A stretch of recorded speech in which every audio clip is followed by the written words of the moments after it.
फिर हर दिन मुझे लगता है ऐसा कोई दिन नहीं होता जब वो लोगों के बीच में नहीं जाते। तो जिस तरीके से वो पॉलिटिक्स कर रहे हैं, फिलहाल उनका भविष्य जो है मुझे लगता है अच्छा दिख रहा है। और फिलहाल उनके बारे में ज़्यादा कुछ कहना जल्दबाजी पॉलिटिक्स गर्त में है। फिलहाल में दलित पॉलिटिक्स का भविष्य जो है, अगर मैं सीधे शब्दों में कहूँ तो अंधकार में है। कुछ लोगों ने अपने निजी हितों को बचाए रखने के लिए, अपनी संपत्ति को बचाए रखने के लिए दलित पॉलिटिक्स को एकदम गर्त में, कुएं में डाल दिया है। अभी दलित पॉलिटिक्स अंधकार में है। देखिए, अगर आप किसी के सिस्टम पर अटैक कर रहे हैं, मैं वही बात कह रहा हूँ, किसी की जेब पे वार कर रहे हैं, तो आप पर अटैक होंगे। अगर आप मेरा डीएम भी खोल के देख लेंगे तो मुझे इतनी सारी गालियाँ मेरी मम्मी पापा को, मेरी बहनों को हद से ज़्यादा गालियाँ मिलती है। लेकिन आप पीछे नहीं हट सकते, आपको लड़ाई लड़नी पड़ेगी, क्योंकि आपके समाज की हालत बहुत ज़्यादा ख़राब है। संपत्ति कहाँ से आई, मुझे ये बताएं, कहाँ से आई वो अब उनकी संपत्ति? एक के पास है और एक के पास नहीं है। जैसे नरेंद्र मोदी के आने के बाद 237 नंबर का व्यक्ति, दुनिया की रईसों की लिस्ट में 237 नंबर का व्यक्ति दूसरे तीसरे नंबर पर आ जाता है, तो वो संपत्ति उसकी खुद की थी, उसने किसी और से दोहन किया है। अगर आप इतनी संपत्ति इकट्ठा कर ले रहे हैं तो इसका मतलब आप किसी से छीन रहे हैं। जैसे आप मीडिया में बात कर लीजिए, प्रिंट मीडिया या फिर डिजिटल मीडिया या फिर मेनस्ट्रीम मीडिया, वहाँ पर आप देखोगे तो 92% से लेकर 95% तक जो रिप्रेजेंटेशन है वो सवर्णों का है। तो वो वहाँ पर सवर्ण है ना, कहाँ से आया है? ब्राह्मणवाद से आई कि नहीं है जाति? मैं इसी के बारे में बात करता हूँ। मैं ये कह रहा हूँ कि जाति जनगणना होनी चाहिए। ये जाति जनगणना इसलिए होनी चाहिए क्योंकि ऑक्सफैम की रिपोर्ट ये कहती है कि भारत का 75% जो वेल्थ है वो सवर्णों के पास है। इस वक्त मेरे साथ मुकेश मोहन है, मैं दिल्ली में हूँ, सुरजीत भवन में। जैसा आप क्या जानते हैं कि 5वीं बार जो है वो बहुजन यूट्यूबर से मीट जो है वो हो रहा है। 2 बार ऑनलाइन हुआ और 3 बार फिजिकली हुआ, और उस फिजिकली में लगातार जो है वो अब पहुँचे हुए हैं। मुकेश मोहन जी, सबसे पहले तो स्वागत है। बहुत शुक्रिया, और आपका भी स्वागत है बहुजन यूट्यूबर्स मीट में। आप भी, मुझे लगता है दूसरी बार हम मिल रहे हैं, तो आपका भी बहुजन यूट्यूबर्स मीट में बहुत बहुत स्वागत है। किस प्रकार से ये देख रहे हैं, जिस प्रकार से बहुजन यूट्यूबर्स मीट कराया जा रहा है, स्किल्स बताया जा रहा है, इस चीज़ को किस प्रकार से देख रहे हैं बहुजनों के लिए खासकर? जैसे पहले 5 जो हुए हैं, ये 5वां है, उसमें से 2 डिजिटली हुए थे। जो डिजिटल हुए थे उसमें इतनी संख्या हमें दिखाई नहीं दी थी, और हम एक दूसरे से इस तरीके से नहीं जुड़ पाए थे जिस तरीके से हम अभी जुड़े हैं। तो ये एक अगर इसे हम गेट टुगेदर की तरह देखें तो ये बहुत इंपॉर्टेंट है, क्योंकि यहाँ आपके नए कनेक्शन बनेंगे। और जिस तरीके से यहाँ सेमिनार होते हैं, जिसमें अपने फील्ड के एक्सपर्ट लोग अपनी जर्नी बताते हैं, किस तरीके से उन्होंने पर्टिकुलर फील्ड में काम किया, किस तरीके से उन्होंने ग्रो किया, वो बताते हैं। वो रियल लाइफ जर्नी होती है, तो उसके माध्यम से हम बहुत कुछ सीख सकते हैं। और मैंने भी, जब मैं पहले यूट्यूबर्स मीट में आया था तो मैं पब्लिक में बैठा था, वहाँ से मैंने खूब सारी चीज़ें सीखी, और फिर मैंने घर जाकर अप्लाई किया, और उसके बाद आज मैं आपके सामने हूँ। मेरा सवाल आपसे ये है कि आप सोशल मीडिया के मास्टर प्लेयर हैं, और ये जो बताया जा रहा है कि कम्युनिटी जर्नलिज्म, ये क्या हद सही है, या फिर जो है वो उसी प्रकार से बायसनेस की ओर लेके जा रहा है? देखिए, इसमें यह है कि अभी लोकसभा चुनाव हुआ था, आपने देखा होगा। तो लोकसभा चुनाव में सबसे प्रमुख मुद्दा ये रहा कि भारत का संविधान खतरे में है, और खतरा किससे? बीजेपी से। ये सबसे बड़ा मुद्दा 2024 लोकसभा चुनाव का रहा। तो मेनस्ट्रीम मीडिया, आज तक, जी न्यूज़, न्यूज़ 18, जितने भी ये है, ये सब तो ये बात नहीं कर रहे। हाँ, ये सब तो इनके यहाँ से तो ये वाला नैरेटिव नहीं निकला। तो फिर ये नैरेटिव कहाँ से निकला? ये नैरेटिव निकला दलित, आदिवासी या फिर बहुजन वर्ग के जितने भी यूट्यूबर्स थे, एक्टिविस्ट थे, उनके माध्यम से।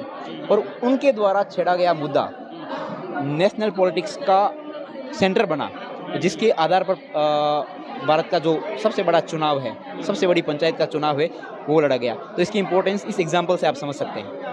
आप पर ये आरोप लगता है कि आप ब्राह्मणवाद के घोर विरोधी हैं, जानबूझकर आप रील्स बनाते हैं, वीडियो बनाते हैं और ब्राह्मणों को टारगेट करते हैं।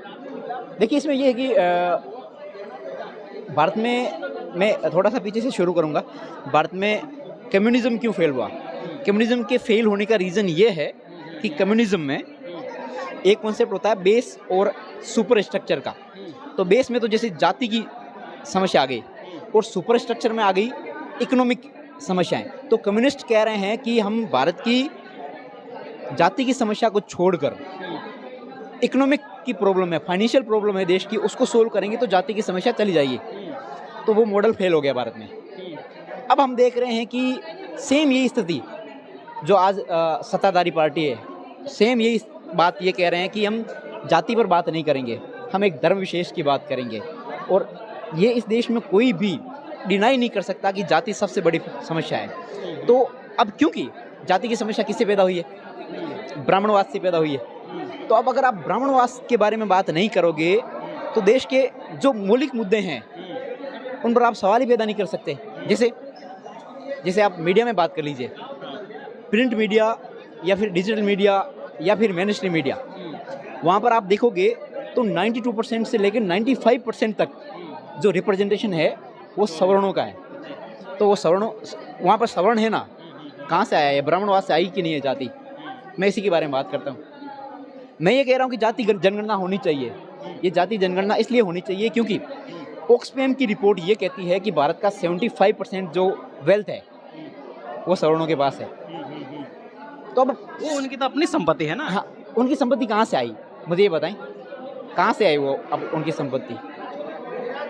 एक के पास उनका अधिकार था, एक के पास है और एक के पास नहीं है। जैसे नरेंद्र मोदी के आने के बाद 237 नंबर का व्यक्ति, दुनिया की रईसों की लिस्ट में 237 नंबर का व्यक्ति दूसरे तीसरे नंबर पर आ जाता है, तो वो संपत्ति उसकी खुद की थी, उसने किसी और से दोहन किया है। अगर आप इतनी संपत्ति इकट्ठा कर ले रहे हैं तो इसका मतलब आप किसी से छीन रहे हैं, तो उन्होंने भी छीनी है कहीं ना कहीं से। जो दलित जातियों का, आदिवासी जातियों का शोषण हुआ है, तो वो सामाजिक शोषण भी हुआ है, फाइनेंशियल शोषण भी हुआ है। तो वो ऑक्सफैम की रिपोर्ट है, वही भी ये बात कह रही है कि 75% जो अब ये संपत्ति है देश की, वो मात्र 5-7% जो सवर्ण है उनके पास है। वही बात मैं कह रहा हूँ, और मैं वो बात इसलिए कह रहा हूँ ताकि इस देश का भला हो सके। भला कैसे हो सके? ताकि जाति जनगणना हो।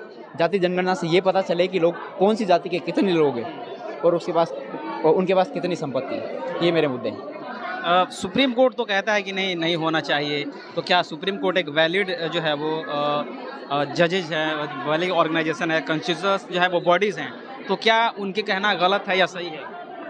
सुप्रीम कोर्ट में जज कौन रहे हैं? आप अगर कोई भी सवाल कर रहे हैं तो उसकी जड़ में जाके देखें, जड़ में आपको यही ब्राह्मणवाद मिलेगा। सुप्रीम कोर्ट की जज किससे चुने जा रहे हैं? कोलिजन सिस्टम से। अभी भी संजीव खन्ना कह रहे हैं कि अभी मैंने कुछ दिन पहले को पढ़ा आर्टिकल जिसमें लिखा था कि भारत की जो न्याय व्यवस्था है वो अंकल जज सिंड्रोम से ग्रसित है। हर दूसरा जज जो है वहाँ पर किसी का पोता, किसी का भतीजा रिलेटिव है। तो वहाँ पर भी अगर जाति जनगणना होगी तो वहाँ पर भी सवाल उठेगा कि भारत में 31 सुप्रीम कोर्ट में जज जो है उनमें से एक ही दलित क्यों है, जबकि दलितों की जनसंख्या लगभग 25% से ज़्यादा हो गई। वहाँ एक ही ओबीसी का जज क्यों है, जबकि ओबीसी की जनसंख्या कहते हैं 1931 की जनगणना के अनुसार 60% के आसपास है। तो मुझे ये बताएं, जब कहते हैं कि इतिहास में कहा जाता है कि सबसे बड़ी चोट होती है जेब की चोट, जब उन पर सवाल उठेगा, जब वहाँ पर सवाल उठेगा तो रिप्रेजेंटेशन भी बढ़ेगा है। और अगर रिप्रेजेंटेशन बढ़ेगा तो किनको बाहर निकाला जाएगा? जो वहाँ पर कुंडली मार कर बैठे हैं। इस वजह से जाति जनगणना होनी चाहिए, और वो जो सुप्रीम कोर्ट के लोग कह रहे हैं, सुप्रीम कोर्ट की जज कह रहे हैं नहीं होनी चाहिए, वो गलत है। आप दलित मुद्दों के लिए और दलित लोगों के लिए जाने जाते हैं, दलित लोग का आवाज़ उठाते हैं। दलित पॉलिटिक्स भारत में आप कहाँ देख रहे हैं? मायावती, चंद्रशेखर और भी जो दलित पार्टियां हैं उनको आप कहाँ देख पा रहे हैं? फिलहाल तो दलित पॉलिटिक्स गर्त में है। फिलहाल में दलित पॉलिटिक्स का भविष्य जो है, अगर मैं सीधे शब्दों में कहूँ तो अंधकार में है। कुछ लोगों ने अपने निजी हितों को बचाए रखने के लिए, अपनी संपत्ति को बचाए रखने के लिए दलित पॉलिटिक्स को एकदम गर्त में, कुएं में डाल दिया है। अभी दलित पॉलिटिक्स अंधकार में है। अग्रेसिव रूप से चंद्रशेखर आजाद पॉलिटिक्स कर रहे हैं, उनके पॉलिटिक्स को आप किस प्रकार से देख रहे हैं? क्या वो आने वाले भविष्य के लिए वो बहुत जो मनुवादी जो पार्टियां उनके लिए चैलेंजिंग बन सकते हैं? चंद्रशेखर हर दिन मुझे लगता है ऐसा कोई दिन नहीं होता जब वो लोगों के बीच में नहीं जाते। तो जिस तरीके से वो पॉलिटिक्स कर रहे हैं, फिलहाल उनका भविष्य जो है मुझे लगता है अच्छा दिख रहा है। और फिलहाल उनके बारे में ज़्यादा कुछ कहना जल्दबाजी होगी। अटैक हो रहा है उन पे, बार-बार अटैक हो रहा है। अटैक देखिए, अगर आप किसी के सिस्टम पर अटैक कर रहे हैं, किसी की जेब, मैं वही बात कह रहा हूँ, किसी की जेब पे वार कर रहे हैं तो आप पर अटैक होंगे। अगर आप मेरा डीएम भी खोल के देख लेंगे तो मुझे इतनी सारी गालियाँ मेरी मम्मी पापा को, मेरी बहनों को हद से ज़्यादा गालियाँ मिलती है। लेकिन आप पीछे नहीं हट सकते, आपको लड़ाई लड़नी पड़ेगी, क्योंकि आपके समाज की हालत बहुत ज़्यादा खराब है। चलिए, बहुत-बहुत धन्यवाद। बहुत शुक्रिया, अच्छा लगा बात करके। चलिए, तो ये थे हमारे साथ मुकेश मोहन, जिन्होंने ये सारी चीज़ों पे बात बताई, मिट्स के बारे में बताया, राजनीतिक के बारे में बताया और दलित पॉलिटिक्स के बारे में बताया। बाकी क्या उन्होंने कहा, पूरा वीडियो जाकर देखिए। चैनल पर अगर आप हमारे पहली बार आए तो चैनल को सब्सक्राइब करें, वीडियो को लाइक करें, शेयर करें। पेज पर देख रहे हैं तो पेज को भी लाइक और फॉलो जरूर करें। मिलते हैं अगले खबरों के साथ, तब तक बहुत-बहुत धन्यवाद। Thank you.